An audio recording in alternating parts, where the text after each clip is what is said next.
என்ன வேப்பலோட நிக்க? அதாவது நமக்கு இந்த பங்குனி மாசம் சித்திரை மாசம் பொங்கலா வரும். 1ஆம் திருவிழா, 2ஆம் திருவிழா, 6ஆம் திருவிழா, 10ஆம் திருவிழாம்பாங்க. பங்குனி பொங்கலாம் வரல, அதனால காலையிலே கோயிலுக்கு போயிட்டு சாமியை கும்பிட்டு நல்லபடியா வேப்பவங்களை எல்லாம் உருவிட்டு, ஏன்னா கோயில் கட்டிட்டு போற மாதிரி சேலை கட்டாங்க. கோயில் கட்டு போறாங்க சேலை கட்டிருப்போம். இந்த கோயிலுக்கு எல்லாம் பொங்க வைப்பாங்கல்ல, பொங்க வச்சு புடவை போடுவாங்க. யாருக்கு புடவை போட தெரியுது? அதனால ஒரு சிம்பிள் ட்ரிப் என்னன்னு பாத்தீங்கன்னா, நம்ம சேலையை நீங்க 8 பண்ணி பொங்கல் சுத்தி படம் இருக்கும். கட்டிட்டு போனா இந்த சேலையை உங்களுக்கு பொங்கல் பொங்கிரும். பொங்கல் நம்ம சேலையை கட்டிட்டு போங்க, பொங்கல் வந்து பொங்கிரும். அப்படிப்பட்ட தன்மையுடைய சேலை இந்த சேலை. அமேசான் காட்டுல தேடி பார்த்தேன், இப்படிப்பட்ட சேலை இல்ல.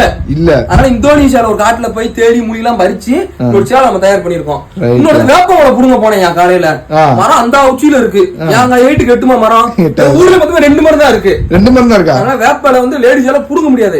அதனால நம்ம என்ன செய்யணும் பாத்தீங்கன்னா, சேலையில வேப்பலை வந்துரும். ரைட், அருமையா. அப்படியே வேப்பலை நீங்க புடுங்க வேண்டாம், நம்ம சேலையை கட்டி போனா இதுல வேப்பலை எல்லாம் வந்துரும். சில பேர் கசக்குன்னு சொல்லிட்டு வேப்பம் ஒழுங்கு வைப்பாங்க, வாயில கடிச்சிருக்கு. அவங்களுக்கு பாத்துக்கோ, சின்னதா வேப்பம் இருக்கும். புரியுதா? அனைத்து வகையான சேலை நம்மகிட்ட உண்டு. ரேட்டு வெறும் 200 ரூபாயா? வெறும் 200 ரூபாய் நம்ம கொடுத்துட்டு இருக்கோம். சில பேருக்கு சாமி வந்துரும் பாத்திருக்கியா, சங்கு குதிப்பாங்க. அதுக்கு இந்த சேலை திருச்சூர்ல இருக்கும். இதுலயும் திருச்சூரம். ஆமா. இன்னொரு முக்கியமான விஷயம், ஆண்டவன் அருள் புரியணும்னா நம்ம சேலை இங்க கட்டிட்டு போங்க. 100 பேர்த்து ஆண்டவர் வந்து ஃபர்ஸ்ட் உங்களுக்கு தான் அருள் கொடுப்பாரு. நம்ம சேலை கட்டிட்டு வந்தா ஃபர்ஸ்ட் சாமி வந்து தரிசனம் கொடுக்கும். ரைட்டா? மிஸ் பண்ணி இப்படிப்பட்ட சேலை ஸ்டாக் இறக்கி வச்சிருக்கேன். ரைட்டியா பாப்பமா? ரைட்டியா.